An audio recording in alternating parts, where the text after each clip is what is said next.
Hello dear welcome Rinaj happy life को मु आज आसी आपण मान भितर आम भितर मो भितर आम समस्त भितर बहुत किछि डर थाए, बहुत प्रकार डर थाए। पाठ को लेकिन डर थाए, आमर लाइफ रो सक्सेस को लेकिन डर थाए, टंका को लेकिन डर थाए, आमर रिलेशनशिप आमर संपर्क को लेकिन डर थाए, आमर राति रे सोइला बेले भूत प्रेतंकर डर थाए। आम भितर बहुत सारा डर भरी होके रही थाए। से डर को आम भितर बाहर केमिति करिबा से विषय में आज आपण मानको कहिबी। मु आज जो चैप्टरटा पढुची डॉक्टर जोसेफ मर्फींकर भय दूर करबा पई अवचेतन मस्तिष्क को किपरि व्यवहार करबा। आम भितर जो डर थाए केवल आम मस्तिष्क पई बा आमर चिंताधारा पई ही आमे डरू। सेथिपाई आम भितर बहुत विभिन्न प्रकार डर भर्ती होकर रही थाए। से डरटा जेपर्यंत आम भितर बाहर न करिचु आमे निजे आमे कौनसी जिनस को सफलता आड़ को आमे जाई परिबा नहीं, किंबा कौनसी संपर्क को आमे बहुत सुंदर करि परिबा नहीं। आमे डरटा को आग आम भितर बाहर करिवार अछि। सेही डर बा भय को केमिति आमे बाहर करिबा, भय दूर करिया पई अवचेतन मस्तिष्क को पुणी केमिति व्यवहार करिबा। एठे डॉक्टर जोसेफ मर्फी कहउचंती मोर जने छात्र को तांको ऑफिस रो वार्षिक उत्सव रे वक्तव्य देबा पई आमंत्रित करा जायथिला। प्राय अधिकांश समय रे आमको जदि कोनोसी स्टेज ऊपर लोक माने डाकंती आमे किछि कहि पारुना, कि जोठी 5 जन लोक छिड़ा होई थांती आमको डाकंती आसिलो एठी कथाटा पचारिबा कोन करिबा कोन नाही। जेतेबेले आमे 5-10 जन लोक को देखि दउ सेतेबेले भी आमको भय लागे, आम पाटिरु किछि कथा बाहरेनी। सेही डर को आमे केमिति बाहर करिबा आम भितरु। एठी डॉक्टर जोसेफ मर्फी कहउचंती मोर जने छात्र को तांका ऑफिस रो वार्षिक उत्सव रे वक्तव्य देबा पई आमंत्रित करा जायथिला। से मोते कहिले जे हजार हजार श्रोतांक आगरे कहिबा पई तांको भय लागुछि, एते लोकंक आगरे तांको कहिबा पई भय लागुछि। श्रोतांक मध्ये वरिष्ठ अधिकारी माने मध्ये अछंती। मो परामर्श रे से तांको भय को एही परि दूर कले। किछि दिन से राति रे शांति रे आराम चेयर रे प्राय 5 मिनिट पई बसिले। धीरे धीरे निजको निजे सकारात्मक भावना सह कहिले मु एही भय निज मनरु बाहर करिबा पई चाहूची। वर्तमान मु भय उपरे विजय लाभ करिबा को जाउची। मु संयमता एवं आत्मविश्वासर सह कहूची मो मनर कोनोसी प्रकार चिंता नाही। एही भली से मस्तिष्कर निश्चिंत नियमर संचालन करी निज भय को काबू कले। अवचेतन मस्तिष्क परामर्श ग्रहण करिथाए एवं परामर्श द्वारा नियंत्रित होइथाए। आपण जेतेबेले निज मन को स्थिर एवं शीतल करिवे आपणक चेतन मस्तिष्कर चिंताधारा अवचेतन मस्तिष्कर गभीर प्रदेश रे प्रवेश करिथाए। एही प्रक्रिया रसाकर्षण भली जेउथिरे सछिद्र झिल्ली द्वारा अलग होइथिबा तरल पदार्थ मिसी जांती। एही सकारात्मक बीज किंबा चिंताधारा अवचेतन मस्तिष्कर प्रवेश करिबा परे निजर स्वभाव अनुसार बढ़ी थांती एवं आपण सेतेबेले संतुलित निर्मल एवं शांत होई जानती। भय मनुष्यर सबुठारु बड़ शत्रु। कुहा जाए जे लोकंकर सबुठारु बड़ शत्रु हेउची भय। असफलता, असुस्थता एवं खराब मानवीय संबंध पछरे भय रही थाए। लक्ष लक्ष लोक अतीत भविष्यत वृद्धावस्था पागलपण एवं मृत्यु को भय करिथांती, किंतु भय मनुष्य मनर एक विचार अर्थात आपण निज मनरे विचार को भय करिथांती। जदि गोटे छोट पिला को कुआ जाए जे तार बिछना तले गोटे ड्रैगन अच्छी आउ से सोइला बेले ड्रैगन आसी ताको उठाई नब, पिलाटी डर रे मूर्छा होई जिवो। किंतु जेतेबेले बापा माँ लाइट स्विच ऑन करी देखंती जे बिछना तले कोनोसी ड्रैगन नाही, पिलाटीर भय दूर होई जाए। ता मनरे थिबा अजथा भय दूर होई जाए। से जहा को भय करुथिला वास्तव रे तार अस्तित्व ही नथिला। सेही परि आपणक मनरे जेउ भय रहिछि तार कोनोसी अस्तित्व नाही। सेगुडिक केवल भयंकर छाई गुडिकर समूह अटंती एवं छाईर कोनोसी वास्तविकता नथाए। जहा को आपण भय करंती सेही काम गुडिक करंतु। जो काम करने को आपन को डर लगुच से काम आपण करंतु।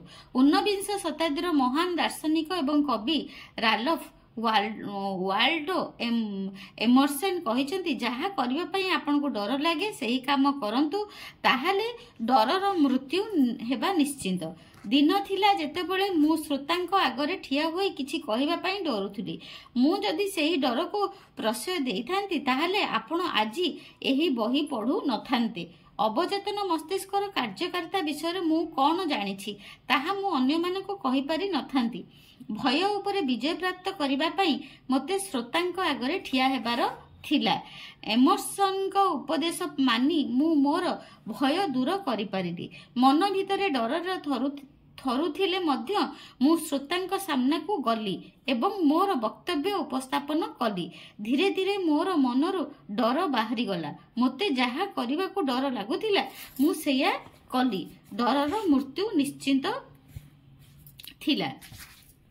ଆପଣ ଯେତେବେଳେ ସକାରାତ୍ମକ ଉପାୟରେ ସ୍ୱୀକାର କରିବେ ଯେ ଆପଣ ନିଜ ଭୟ ଉପରେ ବିଜୟ ଲାଭ କରିବାକୁ ଯାଉଛନ୍ତି, ଆପଣ ଚେତନ ମନ ଭିତରେ ଏକ ନିର୍ଦ୍ଦିଷ୍ଟ ନିଷ୍ପତ୍ତି ନେଇପାରିବେ। ସେହି ସମୟରେ ଆପଣଙ୍କ ଅବଚେତନ ମସ୍ତିଷ୍କକୁ ଏକ ଶକ୍ତି ବାହାରିବ ଯାହା ଆପଣଙ୍କ ଚିନ୍ତାଧାରାର ଅନୁରୂପ ପ୍ରତିକ୍ରିୟା ଦେବ। ମଞ୍ଚର ଭୟ ଦୂର କରିବା। ଆମେ ଯେଉଁ ମଞ୍ଚ ଉପରେ ଠିଆ ହୋଇକି କହିବା ପାଇଁ ଆମକୁ ଡର ଲାଗେ, ସେହି ଭୟ ଆମେ କେମିତି ଦୂର କରିବା। ଆଗରୁ ଗୋଟିଏ ଅଧ୍ୟାୟରେ ମୁଁ ଅପେରା ଗାୟିକା ଜାନେଟ୍ ଆରଙ୍କ ବିଷୟରେ କହିଥିଲି। ତାଙ୍କର ସୁନ୍ଦର କଣ୍ଠସ୍ୱର ଥିବା ସତ୍ତ୍ୱେ ମଞ୍ଚ ଉପରେ ଗାଇବା ପାଇଁ ସେ ବହୁତ ଭୟ କରୁଥିଲେ। ଏକ ଅପେରା ପ୍ରଡକ୍ସନରେ ତାଙ୍କୁ ପ୍ରମୁଖ ଭୂମିକାରେ ଅଭିନୟ କରିବାର ଅଫର ମିଳିଲା। ତା ପୂର୍ବରୁ ତାଙ୍କୁ ଅଡିସନ ଦେବାର ଥିଲା, କିନ୍ତୁ ମଞ୍ଚ ଉପରେ ଗାଇବାର ଭୟ ତାଙ୍କ ଉପରେ ଏତେ ଅଧିକ ସୱାର ଥିଲା ଯେ ସେ ଭାବିଲେ ସେ ଅଡିସନରେ ବିଫଳ ହେବେ ଆଉ କେବେ ସଫଳତା ସ୍ୱାଦ ଚାଖିପାରିବେ ନାହିଁ। ମନର ଭୟ ଦୂର କରିବା ପାଇଁ ସେ ନିଜକୁ ଗୋଟିଏ ରୁମ୍ ଭିତରେ ବନ୍ଦ କରି ଦିଅନ୍ତି। ତାଙ୍କ ଅବଚେତନ ମସ୍ତିଷ୍କକୁ କବଳିତ କରିଥିବା ଭୟର ମୁକାବିଲା କରିବା ପାଇଁ ସେ ଧୀରେ ଧୀରେ ନୀରବରେ ଏବଂ ଭାବପୂର୍ବକ କୁହନ୍ତି, ମୁଁ ବହୁତ ସୁନ୍ଦର ଗାଏ, ମୁଁ ଆତ୍ମସଂଯମୀ, ଶାନ୍ତ, ନିର୍ମଳ ସ୍ୱଭାବର।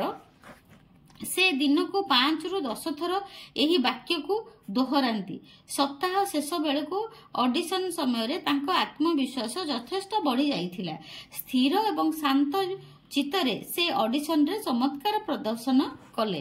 ଆପଣଙ୍କ ମନରେ କୌଣସି ଜିନିଷ ପ୍ରତି ଭୟ ଥିଲେ ଏହି ପ୍ରକ୍ରିୟା ଆପଣାନ୍ତୁ ଏବଂ ଆତ୍ମବିଶ୍ୱାସର ସହ ଉତ୍ସର୍ଗୀକୃତ ଭାବରେ ତାହା ଦୋହରାନ୍ତୁ। ଭୟର ମୃତ୍ୟୁ ନିଶ୍ଚିତ। ଆପଣ ଧୀରେ ଧୀରେ ମୁଁ ବହୁ ସୁନ୍ଦର ଗାଏ, ମୁଁ ଆତ୍ମସଂଯମୀ, ଶାନ୍ତ, ନିର୍ମଳ ସ୍ୱଭାବର, ଏହିପରି ଆପଣ ଦିନରେ 4-5 ଥର ନିଜକୁ କୁହନ୍ତୁ। ଆପଣଙ୍କ ମନରେ କୌଣସି ଜିନିଷ ପ୍ରତି ଭୟ ଥିଲେ ଏହି ପ୍ରକ୍ରିୟା ଆପଣାନ୍ତୁ ଏବଂ ଆତ୍ମବିଶ୍ୱାସର ସହ ଉତ୍ସର୍ଗୀକୃତ ଭାବରେ ତାହା ଦୋହରାନ୍ତୁ। ଆପଣଙ୍କ ଦେଖିବେ ନିଶ୍ଚୟ ଆପଣଙ୍କ ଭିତରୁ ଭୟ ଦୂର ହେବ। ଅସଫଳତାର ଭୟ। ଏକ ସ୍ଥାନୀୟ ବିଶ୍ୱବିଦ୍ୟାଳୟରୁ ବହୁ ସଂଖ୍ୟକ ଛାତ୍ରଛାତ୍ରୀ ମୋ ପାଖକୁ ଆସନ୍ତି। ସେମାନେ ସମସ୍ତେ ପ୍ରାୟ ଗୋଟିଏ ଅଭିଯୋଗ କରନ୍ତି ଯେ ସେମାନେ ପରୀକ୍ଷା ହଲରେ ସବୁ ପଢୁଥିବା ପାଠ ଭୁଲି ଯାଆନ୍ତି। ପରୀକ୍ଷା ଖାତା ଦେଖିଲେ ମୁଣ୍ଡରୁ ସବୁ ପାଠ କୁଆଡେ ଉଭାନ ହୋଇଯାଏ। ପରୀକ୍ଷା ପରେ ପୁଣି ସବୁ ମନେ ପଡିଯାଏ। ପରୀକ୍ଷା ଜଣେ ଜଣେ ଅଛନ୍ତି ପରୀକ୍ଷା ହଲରେ ବସିବା ମାନେ ତାଙ୍କର ସବୁ କଥା ଭୁଲି ଯାଆନ୍ତି। ପୁଣି ଯେମିତି ପରୀକ୍ଷା ସରିଯିବ ପୁଣି ତାଙ୍କର ସବୁ ପାଠ ମନେ ପଡିଯାଏ। ବହୁତ ଜଣଙ୍କର ଏଇଭଳି ଭୁଲିବା ସମସ୍ୟା ହୋଇଥାଏ। ଏହାର ଉତ୍ତର ଅବଚେତନ ମସ୍ତିଷ୍କର ଏକ ପ୍ରମୁଖ ନିୟମ ପାଖରେ ଅଛି। ଆମେ ଯେଉଁ ବିଷୟ ପ୍ରତି ଅଧିକ ଧ୍ୟାନ ଦେଉଥାଉ ତାହା ହିଁ ବାସ୍ତବତାରେ ପରିଣତ ହୋଇଥାଏ। ସେହି ଛାତ୍ରଛାତ୍ରୀମାନଙ୍କ ସହ କଥା ହୋଇ ମୁଁ ଜାଣିପାରିଲି ଯେ ସେମାନେ ଅସଫଳତାର ଚିନ୍ତାଧାରା ପ୍ରତି ଅଧିକ ଆକର୍ଷିତ ହୋଇଥାନ୍ତି। ପରିମାଣ ସ୍ୱରୂପ ଅବଚେତନ ମସ୍ତିଷ୍କ ଅସଫଳତାକୁ ହିଁ ବାସ୍ତବତାର ପରିଣତ କରେ। ଅସଫଳତାର ଭୟ ହିଁ ଅସ୍ଥାୟୀ ସ୍ମୃତିହୀନତା ମାଧ୍ୟମରେ ଅସଫଳତାର ଅନୁଭୂତି ସୃଷ୍ଟି କରେ। ଶିଲା ଏଙ୍ଗ ନାମ୍ନୀ ଜଣେ ମେଧାବୀ ଡାକ୍ତରୀ ଛାତ୍ରୀ ପରୀକ୍ଷା ସମୟରେ ସରଳ ପ୍ରଶ୍ନର ଉତ୍ତର ମଧ୍ୟ ଭୁଲି ଯାଆନ୍ତି। ମୁଁ ତାଙ୍କୁ ତାର କାରଣ ବୁଝାଇଲି। ପରୀକ୍ଷା ପୂର୍ବରୁ ଅନେକ ଦିନ ପର୍ଯ୍ୟନ୍ତ ସେ ଅସଫଳ ହେବାର ଚିନ୍ତାଧାରାରେ ବୁଡ଼ି ରୁହନ୍ତି। ଏହି ନକାରାତ୍ମକ ଚିନ୍ତାଧାରା ଗୁଡ଼ିକ ଭୟ ଦ୍ୱାରା ଶକ୍ତି ଲାଭ କରିଥାନ୍ତି। ଭୟର ଶକ୍ତିଶାଳୀ ଭାବନାରେ ଘେରି ରହିଥିବା ଚିନ୍ତାଧାରା ଅବଚେତନ ମସ୍ତିଷ୍କରେ ଫଳବତୀ ହୋଇଥାନ୍ତି। ଅନ୍ୟ ଶବ୍ଦରେ କହିଲେ ଶିଲା ନିଜ ଅବଚେତନ ମସ୍ତିଷ୍କକୁ ସେ ଯେପରି ଫେଲ୍ ହେବ ତାର ବ୍ୟବସ୍ଥା କରିବା ପାଇଁ ଅନୁରୋଧ କରୁଥିଲେ ଏବଂ ତାହା ହିଁ ହେଲା। ଶେଷରେ ପରୀକ୍ଷା ଦିନ ଶିଲା ମନୋବୈଜ୍ଞାନିକ ଚକ୍ର ଅର୍ଥାତ୍ ବିଚାରତକ ସ୍ମୃତିହୀନତାର ଶିକାର ହେଲେ। ସେ ସବୁବେଳେ ଶିଲା କହୁଥିଲେ ମୁଁ କାଳେ ଫେଲ୍ ହେଇଯିବି କି। ତାହା ହିଁ ସତ ହେଲା। ସେ ପରୀକ୍ଷାରେ ବସି କିଛି କରିପାରିଲେ ନାହିଁ ଆଉ ତାଙ୍କର ସବୁ ଭୁଲିଗଲେ। ଭୟକୁ କିପରି କାବୁ କଲେ ଛାତ୍ରୀ? ଶିଲା ତାଙ୍କର ଅବଚେତନ ମସ୍ତିଷ୍କକୁ ଅଧ୍ୟୟନ କଲେ ଏବଂ ଜାଣିପାରିଲେ ଯେ ଏହା ସ୍ମୃତିର ଭଣ୍ଡାର। ଡାକ୍ତରୀ ତାଲିମ ସମୟରେ ସେ ଯାହା ଶୁଣିଥିଲେ ଏବଂ ପଢ଼ିଥିଲେ ସେସବୁ ପୁରା ଠିକ୍ ଭାବରେ ରେକର୍ଡ ହୋଇ ଅବଚେତନ ମସ୍ତିଷ୍କରେ ରହିଛି। ସେ ଏହା ମଧ୍ୟ ଜାଣିଲେ ଯେ ଅବଚେତନ ମସ୍ତିଷ୍କ ସକାରାତ୍ମକ ଏବଂ ଓଲଟା ପ୍ରତିକ୍ରିୟା ଦେଇଥାଏ। ଏହା ସହ ସୁସମ୍ପର୍କ ରଖିବାକୁ ହେଲେ ନିଶ୍ଚିନ୍ତ ହୋଇ ଶାନ୍ତିପୂର୍ଣ୍ଣ ସ୍ୱଭାବ ବଜାୟ ରଖିବା ସହ ଆତ୍ମବିଶ୍ୱାସୀ ହେବାକୁ ପଡ଼ିବ। ପ୍ରତିଦିନ ସକାଳେ ଏବଂ ରାତିରେ ସେ କଳ୍ପନା କଲେ ଯେ ଅଦ୍ଭୁତ ପ୍ରଦର୍ଶନ ପାଇଁ ତାଙ୍କ ବାପା ମାଙ୍କ ତାଙ୍କୁ ଅଭିନନ୍ଦନ ଜଣାଉଛନ୍ତି। ତାଙ୍କ ହାତରେ ବାପା ମା ଦେଇଥିବା ଏକ କାଳ୍ପନିକ ଚିଠି ଅଛି। ଏହି ସୁଖଦ ପରିମାଣକୁ ସେ ଦେଖିବା ଆରମ୍ଭ କଲା। ପରେ ତାଙ୍କ ନିଜ ଭିତରୁ ସେ ଏକ ଅନୁରୂପ ପ୍ରତିକ୍ରିୟା ଆହ୍ୱାନ କଲେ। ଫଳସ୍ୱରୂପ ଅବଚେତନ ମସ୍ତିଷ୍କର ସର୍ବଜ୍ଞାନୀ ଏବଂ ସର୍ବବ୍ୟାପୀ ଶକ୍ତି ଦାୟିତ୍ୱ ବହନ କଲା। ସେହି ଅନୁଯାୟୀ ଶିଲାଙ୍କ ଚେତନ ମସ୍ତିଷ୍କକୁ ସେ ନିର୍ଦ୍ଦେଶ ଦେଲେ। ଶିଲା ଏକ ସଫଳ ପରିଣାମ କଳ୍ପନା କଲେ। ଏହି ପ୍ରକ୍ରିୟା ଅନୁସରଣ କରିବା ପରେ ପରବର୍ତ୍ତୀ ପରୀକ୍ଷାଗୁଡ଼ିକ ପାସ୍ କରିବାରେ ତାଙ୍କର କୌଣସି ସମସ୍ୟା ହେଲା ନାହିଁ। ଅନ୍ୟ ଶବ୍ଦରେ କହିଲେ ତାଙ୍କ ଅବଚେତନ ମସ୍ତିଷ୍କର ବିଷୟନିଷ୍ଠ ବୁଦ୍ଧିମତ୍ତା ଦାୟିତ୍ୱ ବହନ କରି ତାଙ୍କୁ ସର୍ବଶ୍ରେଷ୍ଠ ପ୍ରଦର୍ଶନ ଦେବା ପାଇଁ ବାଧ୍ୟ କଲେ। ପାଣିର ଭୟ। ମୁଁ ଯେତେବେଳେ 10 ବର୍ଷର ଥିଲି ଥରେ ଦୁର୍ଘଟଣାବଶତଃ ସୁଇମିଂ ପୁଲରେ ପଡ଼ିଗଲି। ମୁଁ ପହଁରା ଜାଣିନଥିଲି। ହାତ ପାଣିରେ ବଢ଼େଇଲି କିନ୍ତୁ କିଛି ଫଳ ମିଳିଲା ନାହିଁ। ମୋତେ ଲାଗିଲା ମୁଁ ବୁଡ଼ି ଯାଉଛି। ଆଜି ମୋର ମନେ ପଡ଼ୁଛି ମୋ ଚାରିପଟେ ପାଣି କିପରି ଭୟଙ୍କର ଭାବରେ ଘେରି ରହିଥିଲା। ନିଶ୍ୱାସ ନେବା ପାଇଁ ମୁଁ ଛଟପଟ ହେଉଥିଲି ହେଲେ ମୋ ପାଟିରେ ପାଣି ଭରିଗଲା। ଶେଷ ମୁହୂର୍ତ୍ତରେ ଅନ୍ୟ ଗୋଟିଏ ପିଲା ମୋତେ ଦେଖି ପାଣିରୁ ଟାଣି ଆଣିଲା। ସେହି ଅନୁଭୂତି ମୋର ଅବଚେତନ ମସ୍ତିଷ୍କରେ ଛାପ ହୋଇଯାଇଥିଲା। ଫଳସ୍ୱରୂପ ଅନେକ ବର୍ଷ ଧରି ମୁଁ ପାଣିକୁ ଡରୁଥିଲି। ତାପରେ ଦିନେ ଜଣେ ବରିଷ୍ଠ ମନୋବୈଜ୍ଞାନିକଙ୍କୁ ମୋର ଏହି ଡର ବିଷୟରେ କହିଲି। ସେ ମୋତେ କହିଲେ ସୁଇମିଂ ପୁଲ ଭିତରକୁ ଯାଅ, ପାଣିକୁ ଦେଖ। ଏହା କେବଳ 2ଟି ଉଦ୍ଜାନ ପରମାଣୁ ଏବଂ ଗୋଟିଏ ଅମ୍ଳଜାନ ପରମାଣୁ ମିଶି ସୃଷ୍ଟି ହୋଇଥିବା ଏକ ରାସାୟନିକ ଯୌଗିକ ମାତ୍ର। ଏହାର କୌଣସି ଇଚ୍ଛା ନାହିଁ। ସେ କିଛି ଜାଣେ ନାହିଁ କିନ୍ତୁ ତୁମେ ସବୁ ଜାଣିଛ। ଆଗକୁ କ'ଣ ହେବାକୁ ଯାଉଛି ମୋର ଏ ବିଷୟରେ କୌଣସି ଧାରଣା ନଥିଲା। ତଥାପି ମୁଁ ମୁଣ୍ଡ ହଲାଇ ହଁ କଲି। ତୁମେ ଯେତେବେଳେ ବୁଝିଯିବ ଯେ ପ୍ରକୃତରେ ପାଣି ଏକ ନିଷ୍କ୍ରିୟ ପଦାର୍ଥ। ସେ ପୁଣି କହିଲେ ବଡ଼ ପାଟିରେ ଦୃଢ଼ ଭାବରେ କୁହ, ମୁଁ ତୁମ ଉପରେ ବିଜୟ ଲାଭ କରିବାକୁ ଯାଉଛି। ମନର ଶକ୍ତି ଦ୍ୱାରା ମୁଁ ତୁମକୁ ଅବଦମିତ କରିବି। ତାପରେ ପାଣିକୁ ଯାଅ, ପହଁରା ଶିଖ। ପାଣି ଉପରେ ବିଜୟ ଲାଭ କରିବା ପାଇଁ ନିଜର ଆନ୍ତରିକ ଶକ୍ତି ବ୍ୟବହାର କର। ମୋତେ ଯାହା କୁହାଗଲା ମୁଁ ସେହିପରି କଲି। ଯେତେବେଳେ ମୁଁ ପାଣି ବିଷୟରେ ମୋର ଦୃଷ୍ଟିକୋଣ ବଦଳାଇଲି ଅବଚେତନ ମସ୍ତିଷ୍କର ସର୍ବତ୍ର ବିଦ୍ୟମାନ ଶକ୍ତି ମୋ ଭିତରେ ବଳ ଏବଂ ବିଶ୍ୱାସ ଭରିଦେଲେ। ପାଣି ପ୍ରତି ଥିବା ଭୟ ଉପରେ ମୁଁ ଜୟଲାଭ କଲି। ବର୍ତ୍ତମାନ ମୁଁ ପ୍ରତିଦିନ ସକାଳେ ନିଜର ଖୁସି ଏବଂ ସ୍ୱାସ୍ଥ୍ୟ ପାଇଁ ସୁଇମିଂ କରୁଛି। ପାଣିକୁ ଆପଣଙ୍କୁ ଡରାଇବାକୁ ଦିଅନ୍ତୁ ନାହିଁ। ମନେ ରଖନ୍ତୁ ଆପଣ ପାଣିର ମାଲିକ। କୌଣସି ନିର୍ଦ୍ଦିଷ୍ଟ ଭୟକୁ କାବୁ କରିବାର ଏକ ଅବ୍ୟର୍ଥ କୌଶଳ ମୁଁ ହଜାର ହଜାର ଲୋକଙ୍କ ଆଗରେ ଭାଷଣ ଦେବା ସମୟରେ ଶିଖିଲି। ଏହା ଏକ ଯାଦୁ ଭଳି କାମ କରେ। ଏହାକୁ ପ୍ରୟୋଗ କରିବା ପାଇଁ ଚେଷ୍ଟା କରିବେ ନିଶ୍ଚୟ। ଧରିନିଅନ୍ତୁ ଆପଣ ପହଁରିବାକୁ ଡରୁଛନ୍ତି। ଦିନରେ 5ରୁ 10 ମିନିଟ୍ ପାଇଁ 3-4 ଥର ଶାନ୍ତ ଚିତ୍ତରେ ଆରାମରେ ବସନ୍ତୁ।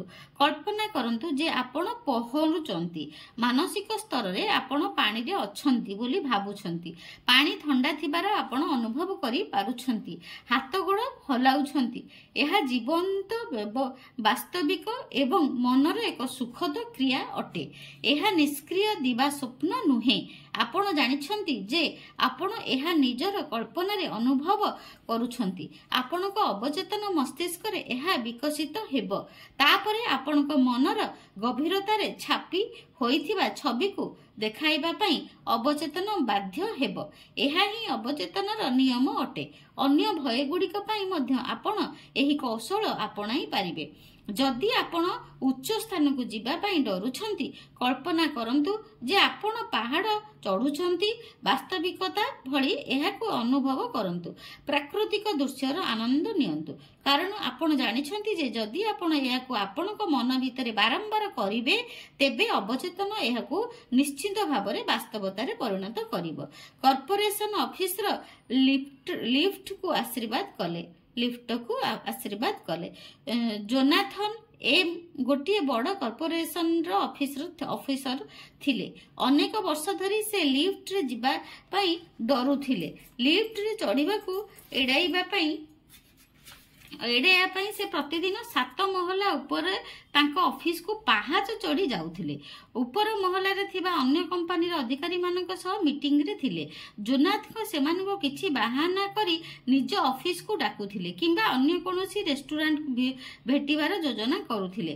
ସହର ବାହାରେ ବିଜନେସ୍ ଟ୍ରିପ୍ ପଡ଼ିଲେ ତାଙ୍କ ପାଇଁ ତାହା ଯନ୍ତ୍ରଣା ସଦୃଶ ଥିଲା। ତାଙ୍କୁ କୌଣସି ପ୍ରମୁଖ ଅଧିକାରୀଙ୍କୁ ଫୋନ୍ କରି ହୋଟେଲ ରୁମ୍ ତଳିଆ ଫ୍ଲୋରରେ ବୁକ୍ କରିବା ପାଇଁ କହିବାକୁ ପଡୁଥିଲା। ଏହି ଭୟ ତାଙ୍କ ଅବଚେତନ ମସ୍ତିଷ୍କକୁ ଉପୁଜିଥିଲା। ବୋଧହୁଏ ବହୁ ବର୍ଷ ତଳେ ତାଙ୍କର ଏଭଳି କିଛି ଅନୁଭୂତି ହୋଇଥିଲା ଯାହାର ପ୍ରତିକ୍ରିୟା ସ୍ୱରୂପ ଏଭଳି ଭୟ ସୃଷ୍ଟି ହୋଇଥିଲା। ତେବେ ଚେତନ ସ୍ତରରେ ସେ ସେହି ଘଟଣା ଭୁଲି ଯାଇଥିଲେ। ସେ ଏହା ଜାଣିବା ପରେ ସେ ଏହା ବଦଳାଇବା ପାଇଁ ଚେଷ୍ଟା କଲେ। ସେ ଲିଫ୍ଟକୁ ପ୍ରତିଦିନ ଅନେକ ଥର ଆଶୀର୍ବାଦ କଲେ। ଏକ ଶାନ୍ତ ଏବଂ ଆତ୍ମବିଶ୍ୱାସପୂର୍ଣ୍ଣ ମନରେ ବାରମ୍ବାର ଏହି କଥା ଦୋହରାଇଲେ। ଆମ ବିଲ୍ଡିଂରେ ଲିଫ୍ଟ ରହିବା ଦ୍ୱାରା ସମସ୍ତଙ୍କର ମଙ୍ଗଳ ହେଉଛି। ଏହା ସାର୍ବଭୌମିକ ମସ୍ତିଷ୍କର ଏକ ଅଦ୍ଭୁତ ବିଚାର। ଲିଫ୍ଟିଂ ଦିବ୍ୟ କୃପାରୁ ଚାଲୁଛି। ସବୁ କର୍ମଚାରୀ ଏହା ଦ୍ୱାରା ଉପକୃତ ହେଉଛନ୍ତି। ଲିଫ୍ଟ ଏକ ଚମତ୍କାର ସେବା ଅଟେ। ମୁଁ ଏହାକୁ ମନ ଖୁସିରେ ଚଢ଼ୁଛି। ମୁଁ ବର୍ତ୍ତମାନ ଶାନ୍ତ ହୋଇଯାଉଛି। ଯେତେବେଳେ ଜୀବନ ଶାନ୍ତି ଏବଂ ପ୍ରେମର ସ୍ରୋତ ମୋ ବିଚାରର ସଂରଚନା ଭିତରେ ଦେଇ ପ୍ରବାହିତ ହେଉଛି। ମୋ କଳ୍ପନାରେ ମୁଁ ବର୍ତ୍ତମାନ ଲିଫ୍ଟ ଭିତରେ ଅଛି। ଲିଫ୍ଟରେ କର୍ମଚାରୀମାନେ ଭରି ହୋଇଛନ୍ତି। ମୁଁ ସେମାନଙ୍କ ସହ କଥା ହେଉଛି। ସେମାନେ ବନ୍ଧୁତ୍ୱପୂର୍ଣ୍ଣ ସ୍ୱଭାବରେ ମୁକ୍ତି ଆସ୍ଥା ଏବଂ ଆତ୍ମବିଶ୍ୱାସର ଏହା ଏକ ଅଦ୍ଭୁତ ଅନୁଭବ। ମୁଁ ସମସ୍ତଙ୍କୁ ଧନ୍ୟବାଦ ଦେଉଛି। ଲିଫ୍ଟ ଭିତରୁ ବାହାରି ମୁଁ ମୋ ଅଫିସକୁ ଯାଉଛି। 10 ଦିନ ଧରି ସେ ଏହି ପ୍ରାର୍ଥନା କରି ଚାଲିଲେ। 11ତମ ଦିନରେ ସେ ଅନ୍ୟମାନଙ୍କ ସହ ମିଶି ଲିଫ୍ଟରେ ଚଢ଼ି ଅଫିସକୁ ଗଲେ ଏବଂ ସମ୍ପୂର୍ଣ୍ଣ ଭୟମୁକ୍ତ ହେଲେ। ସାଧାରଣ ଏବଂ ଅସାଧାରଣ ଭୟ। ଗୋଟିଏ ନବଜନ୍ମିତ ପିଲା କେବଳ 2ଟି ଡର ସହ ଜନ୍ମ ହୋଇଥାଏ। ପଡ଼ିଯିବାର ଭୟ ଏବଂ ହଠାତ୍ ଜୋରରେ ଶବ୍ଦ ହେବାର ଭୟ। ଏସବୁ ଅତ୍ୟନ୍ତ ସାଧାରଣ। ଏହା ପ୍ରକୃତି ଦ୍ୱାରା ଦିଆଯାଇଥିବା ଆତ୍ମ ସଂରକ୍ଷଣର ମାଧ୍ୟମ, ଯାହା ଚେତାବନୀ ଭଳି କାମ କରେ। ସାଧାରଣ ଭୟ ଆପଣଙ୍କ ପାଇଁ ଭଲ। ରାସ୍ତାରେ ଯାଉଥିବା ବେଳେ ଗୋଟିଏ କାରକୁ ଆସୁଥିବାରେ ଦେଖିଲେ ଆପଣ ନିଜକୁ ସୁରକ୍ଷିତ ରଖିବା ପାଇଁ ଗୋଟିଏ ପଟକୁ ପାଖେଇ ଗଲେ। ସେହି ମୁହୂର୍ତ୍ତରେ ଆପଣଙ୍କ ମନରେ ସୃଷ୍ଟି ହୋଇଥିବା ଭୟ ଆପଣଙ୍କର କାମ ଦ୍ୱାରା ଦୂର ହୋଇଗଲା। ଅନ୍ୟ ସବୁ ଭୟ ଅସାଧାରଣ। ସେସବୁ ନିର୍ଦ୍ଦିଷ୍ଟ ଅନୁଭୂତି କିମ୍ବା ଆପଣଙ୍କ ପିତାମାତା, ସମ୍ପର୍କୀୟ, ଶିକ୍ଷକ ଏବଂ ଆପଣଙ୍କୁ ପିଲାଦିନେ ପ୍ରଭାବିତ କରିଥିବା ଅନ୍ୟମାନଙ୍କ ଦ୍ୱାରା ଆପଣଙ୍କ ମନରେ ଭର୍ତ୍ତି କରାଯାଇଥାଏ।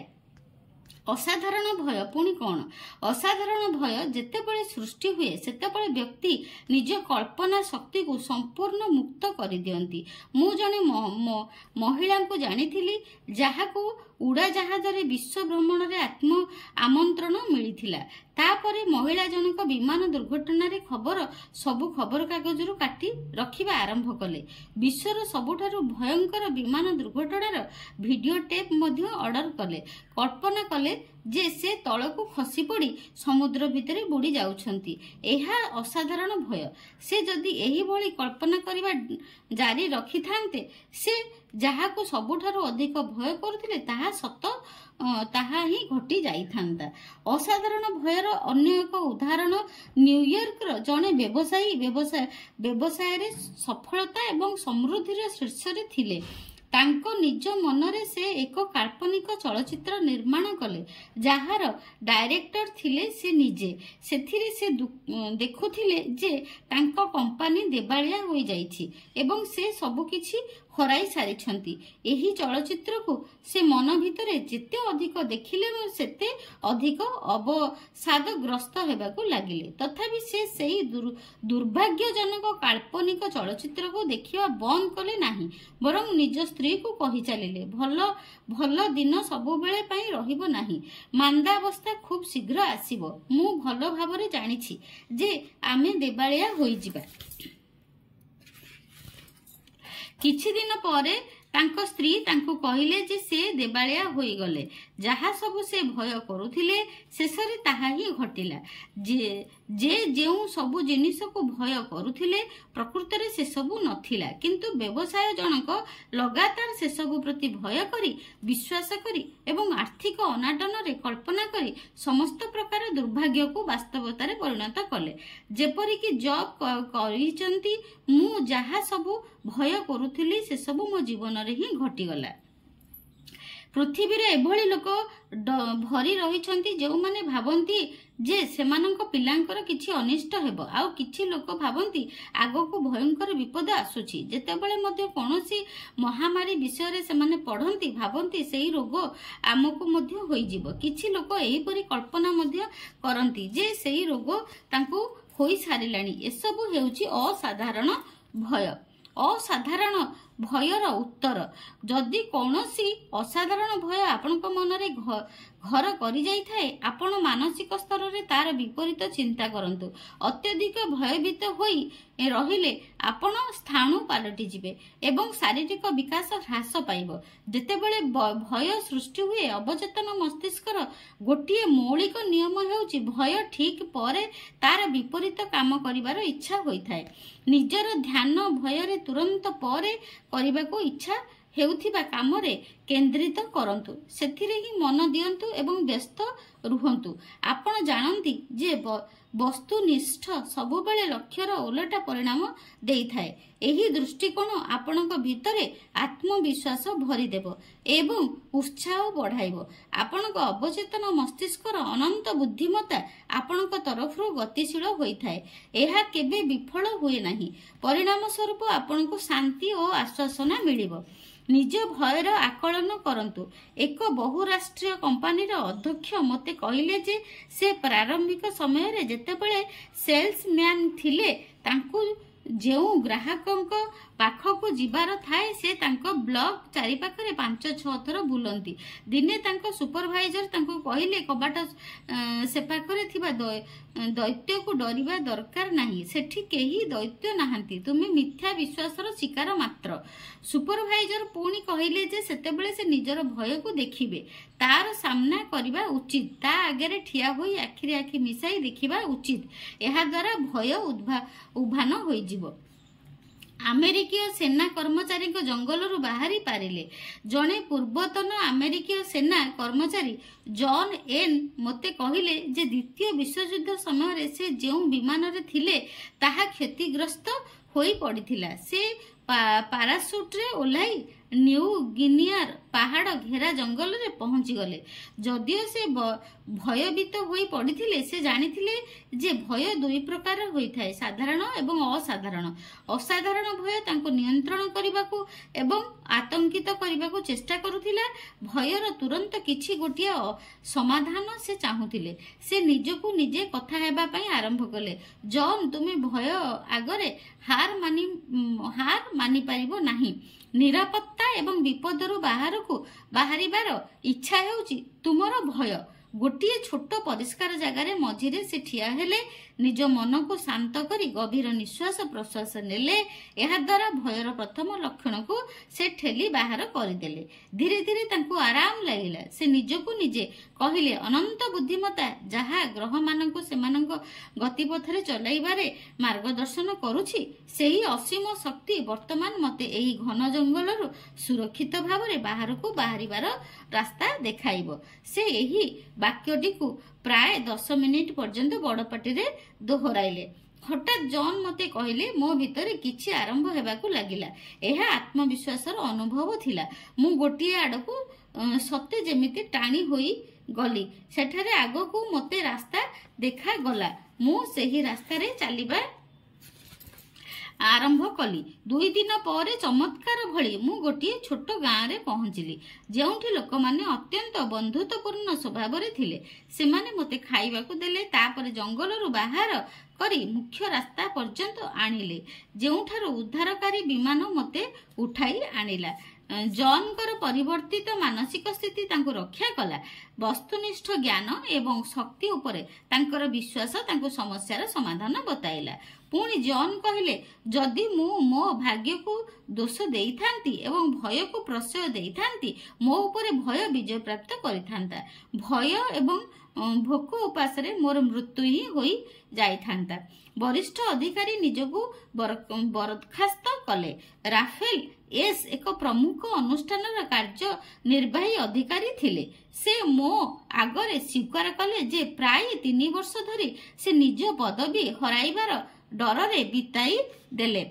सबुबले तांको मन को विफलतार चिंताधारा आसुथिला। भाबुथिले तांको अधिस्थन कर्मचारी माने पदोन्नति पई ऊपर पाइहाकू पळाइबे। प्रकृत रे से भली भयर कोनोसी अस्तित्व नथिला। केवल तांको निज मन भितरे ही प्रदूषित चिंताधारा भरी रहिथिला। से संपूर्ण भावरे हताश एवं विक्षिप्त हेबा पर्यंत तांकर सजीव कल्पना चाकरी न रहिबार नाटक कला। शेषरे उच्च कर्तृपक्ष तांको इस्तीफा देबा पई कहिले। एठारे प्रकृत रे राफेल निजे ही निजको बरखास्त कले। तांको मन भितरे अहरह चालुथिबा नकारात्मक कल्पना अवचेतन मस्तिष्क को पठा जाई थिबा भयरे परिपूर्ण प्रस्ताव गुड़िक तांको भूल करिबा पई बाध्य कला। जदि से तांको मनर विपरीत दिगरे काम करिथांते बोधहुए से चाकरी हराई नथांते। सरकारी ऑफिसर को भयभीत कराई पारिला नाही षडयंत्र।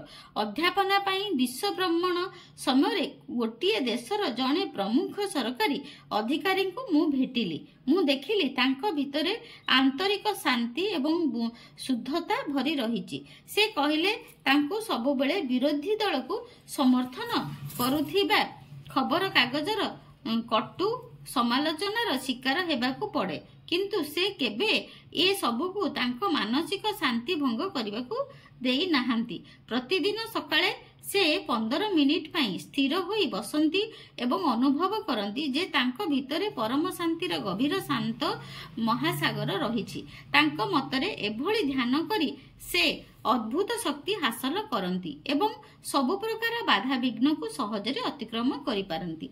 किछि दिन पूर्वरु तांकर जने सहकर्मी अत्यंत भयभीत होई मध्य रात्रि रे कॉल करी कहिले जे किछि लोक अधिकारी जनक विरुद्ध रे षडयंत्र करूछंती। सेमाने अधिकारी को प्रशासनिक क्षमतारु बलपूर्वक विताड़ित करिवार लक्ष्य रखिछंती। देशर सेना रे थिबा किछि असंतुष्ट व्यक्ति सहायता रे सेमाने एही काम करिवे। उत्तर रे अधिकारी तांको सहकर्मी को कहिले मु वर्तमान शांति रे सोइबाकू जाउछि। आमे ए विषय रे काली सखाळे 10टा बेले कथा हेबा। से मते कहिले मु जानिथिली जे पर्यंत कोनोसी नकारात्मक विचार को मु भावनात्मक रूप रे स्वीकार न करेछि सेगुडी को मो भितरे निजको अभिव्यक्त करि परिबे नाही। मु भयर विचार को मध्य स्वीकार करे नाही। तेणु मु अनुमति न देले मोर कोनोसी क्षति होई परिबो नाही।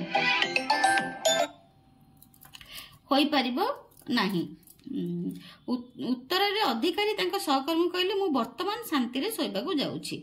मु जानिथिली जे पर्यंत कोनोसी नकारात्मक विचार को मु भावनात्मक रूप रे स्वीकार न करेछि सेगुडी को मो भितरे निजको अति अभिव्यक्त करि परिबो नाही। ମୁଁ ଭୟର ବିଚାରକୁ ମଧ୍ୟ ସ୍ୱୀକାର କରେ ନାହିଁ। ତେଣୁ ମୁଁ ଅନୁମତି ନଦେଲେ ମୋର କୌଣସି କ୍ଷତି ହୋଇପାରିବ ନାହିଁ। ଏଠାରେ ଧ୍ୟାନ ଦେବା ଯୋଗ୍ୟ ଯେ ସେ କେତେ ନିଶ୍ଚିନ୍ତ ଏବଂ ଶାନ୍ତ ଥିଲେ।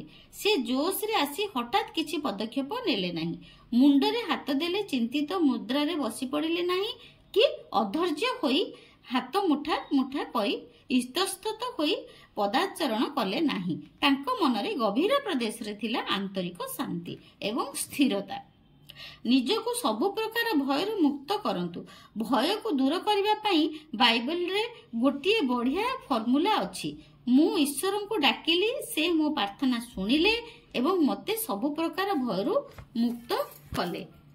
ମୁଁ ଈଶ୍ୱରଙ୍କୁ ଡାକିଲି, ସିଏ ମୋ କଥା ଶୁଣିଲେ ଏବଂ ମୋ ପ୍ରାର୍ଥନା ଶୁଣିଲେ ଏବଂ ମୋ ଭିତରର ସମସ୍ତ ଭୟକୁ ଦୂର କଲେ।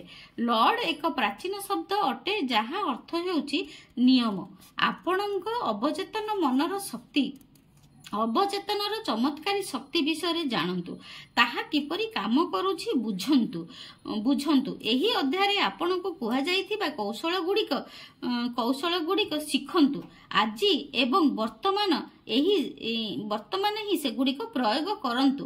ଆପଣଙ୍କ ଅବଚେତନ ନିଶ୍ଚିତ ଭାବରେ ପ୍ରତିକ୍ରିୟା ଦେବ ଏବଂ ଆପଣଙ୍କୁ ସବୁ ଭୟରୁ ମୁକ୍ତ ହୋଇଯିବ। ମୁଁ ଈଶ୍ୱରଙ୍କୁ ଡାକିଲି, ସେ ମୋ ପ୍ରାର୍ଥନା ଶୁଣିଲେ ଏବଂ ମୋତେ ସବୁ ପ୍ରକାର ଭୟରୁ ମୁକ୍ତ କଲେ। ଭୟରୁ ମୁକ୍ତ ହେବା ପାଇଁ ନିମ୍ନୋକ୍ତ ଉପାୟ ଗୁଡ଼ିକ ଆପଣାନ୍ତୁ। ମୁଁ ଏଇଟା ସାରାଂଶ ଆପଣଙ୍କୁ କହୁଛି। ଯାହା କରିବା ପାଇଁ ଆପଣଙ୍କୁ ଡର ଲାଗେ ସେହି କାମ କରନ୍ତୁ, ତାହେଲେ ଡରର ମୃତ୍ୟୁ ହେବା ନିଶ୍ଚିତ। ଆତ୍ମବିଶ୍ୱାସର ସହ କୁହନ୍ତୁ, ମୁଁ ଭୟ ଉପରେ ବିଜୟ ଲାଭ କରିବାକୁ ଯାଉଛି। ଭୟ ମନର ଏକ ନକାରାତ୍ମକ ବିଚାର। ଏହା ବଦଳରେ ଗଠନାତ୍ମକ ଚିନ୍ତାଧାରା କରନ୍ତୁ। ଭୟ ଲକ୍ଷ ଲକ୍ଷ ଲୋକଙ୍କୁ ମାରିଛି। ଆତ୍ମବିଶ୍ୱାସ ଉଭୟଠାରୁ ବଡ଼, ଈଶ୍ୱର ଏବଂ ସଦ୍ଭାବନା ଠାରୁ ଅଧିକ ଶକ୍ତିଶାଳୀ ଆଉ କିଛି ନୁହେଁ। ଭୟ ମଣିଷର ପରମ ଶତ୍ରୁ। ଏହା ଅସଫଳତା, ଅସୁସ୍ଥତା ଏବଂ ଖରାପ ମାନବୀୟ ସମ୍ବନ୍ଧର କାରଣ। ପ୍ରେମ ଭୟକୁ ଦୂର କରେ। ପ୍ରେମ ଜୀବନର ସମସ୍ତ ଭଲ ପରିମାଣର ଭାବନାତ୍ମକ ବନ୍ଧନ ଅଟେ। ସାଧୁତା, ସଚ୍ଚୋଟତା, ନ୍ୟାୟ, ସଦିଚ୍ଛା ଏବଂ ସଫଳତାକୁ ଭଲ ପାଆନ୍ତୁ। ଜୀବନରେ ସବୁକିଛି ସର୍ବଶ୍ରେଷ୍ଠ ପାଇବାର ଆଶାରେ ବଞ୍ଚନ୍ତୁ ଏବଂ ସବୁକିଛି ସର୍ବଶ୍ରେଷ୍ଠ ଆପଣଙ୍କ ପାଖକୁ ନିଶ୍ଚିତ ରୂପେ ଆସିବ। ଭୟର ଚିନ୍ତାଧାରାକୁ ତାର ବିପରୀତ ଦ୍ୱାରା ପ୍ରଭାବହୀନ କରନ୍ତୁ। ଯେପରିକି ମୁଁ ଯାହା କରୁଛି ଭଲ କରୁଛି, ମୁଁ ଶାନ୍ତ, ସଂଯମିତ ଏବଂ ସ୍ଥିର ଅଟେ। ଏହାର ଅଦ୍ଭୁତ ଲାଭ ମୋତେ ମିଳିବ। ପରୀକ୍ଷା ସମୟରେ ସାମୟିକ ଭାବରେ ସବୁ ଉତ୍ତର ଭୁଲି ଯିବାର କାରଣ ହେଉଛି ଭୟ। ଆପଣ ବାରମ୍ବାର ଦୃଢ଼ତାର ସହ କୁହନ୍ତୁ, ମୋର ସ୍ମୃତି ଶକ୍ତି ସମ୍ପୂର୍ଣ୍ଣ ଭାବରେ ଠିକ୍ ଅଛି। ମୋର ଯାହା ଜାଣିବା ଦରକାର ସେସବୁ ମୋର ଭଲ ଭାବରେ ମନେ ଅଛି। କଳ୍ପନା କରନ୍ତୁ ଯେ ଜଣେ ବନ୍ଧୁ ଆପଣଙ୍କୁ ପରୀକ୍ଷାରେ ସଫଳତା ପାଇଁ ଅଭିନନ୍ଦନ ଦେଉଛନ୍ତି।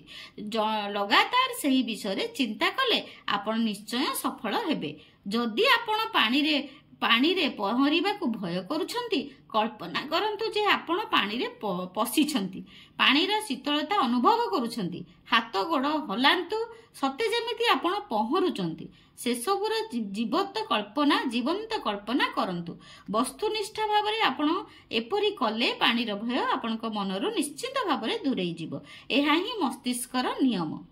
ଯଦି ଆପଣ ଇଲେଭେଟର ଭଳି ଆବଦ୍ଧ ସ୍ଥାନକୁ ଭୟ କରନ୍ତି, ମାନସିକ ସ୍ତରରେ ଇଲେଭେଟର ଚଢ଼ନ୍ତୁ ଏବଂ ଏହାର ସମସ୍ତ ଅଂଶ ଏବଂ କାର୍ଯ୍ୟକୁ ଆଶୀର୍ବାଦ କରନ୍ତୁ। ଭୟ କେମିତି କେଉଁ ଉପାୟରେ ଉଭେଇ ଯିବ ଆପଣ ଆଶ୍ଚର୍ଯ୍ୟ ହୋଇଯିବେ। ଆପଣ କେବଳ ଦୁଇଟି ଭୟ ସହ ଜନ୍ମ ହୋଇଥାନ୍ତି, ପଡ଼ିଯିବାର ଭୟ ଏବଂ ଶବ୍ଦର ଭୟ। ଅନ୍ୟ ସବୁ ଭୟ ଆପଣ ନିଜେ ଅଧିଗ୍ରହଣ କରିଥାନ୍ତି। ସେସବୁ ମନରୁ ବାହାର କରନ୍ତୁ। ସାଧାରଣ ଭୟ ଭଲ, ଅସାଧାରଣ ଭୟ ଅତି ଖରାପ ଏବଂ ବିନାଶକାରୀ ଅଟେ। ଲଗାତାର ଭୟ ସୃଷ୍ଟିକାରୀ ଚିନ୍ତାଧାରାରେ ବୁଡ଼ି ରହିଲେ ତାହା ଅସାଧାରଣ ଭୟ, ଆବେଶ ଏବଂ ଜଟିଳତାକୁ ଜନ୍ମ ଦେଇଥାଏ। ସବୁବେଳେ କୌଣସି ନିର୍ଦ୍ଦିଷ୍ଟ ଭୟରେ ରହିବା ଆତଙ୍କ ସୃଷ୍ଟି କରେ। परिस्थिति को आपणक अवचेतन मस्तिष्क बदलाई देई पारिले बोली जेतेबेले आपण बुझी पारिबे असाधारण भय उपरे आपणकर विजय लाभ होई पारिबो। तुरंत आपणक इच्छा को फलवती करिवा दिगरे सबु ध्यान केंद्रित करंतु जहा कि भयर विपरीत अटे।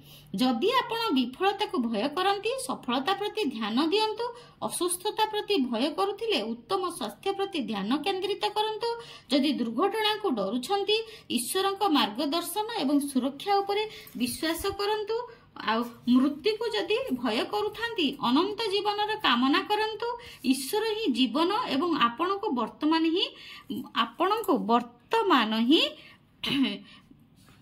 वर्तमान से जीवन मिली बोली आपण चिंता करंतु। उभय भयर हेउछि विकल्पर महान नियम। आपणकर भय जहा हेउना काहेकि आपणक कामना भितर एहार उत्तर रहिछि। भल परिणाम पई आशा रखंतु, मानसिक स्तर रे ता उपरे ध्यान केंद्रित करंतु एवं जेपरि कि आपण जानिछंती आपणक अवचेतन निश्चय एहार उत्तर देब, से केवल विफल हुए नाही। आपण जेउ सब जिनिस को भय करती वास्तव में तार कौनसी अस्तित्व नाही। भय केवल आपणक मनर विचार भितरे थाए। विचार गुड़िक सृजनशील। तेणु जॉब कहिछंती मु जहा को भय करुथिली मो सह ताहा ही घटिला। भल कथा भाबंतु, सुपरिणाम मिलिबो। आपण जमा भय करंतु नाही, भल कथा भाबंतु, सफल कथा भाबंतु, आउ निज भितरे थिबा समस्त भय को दूर करंतु।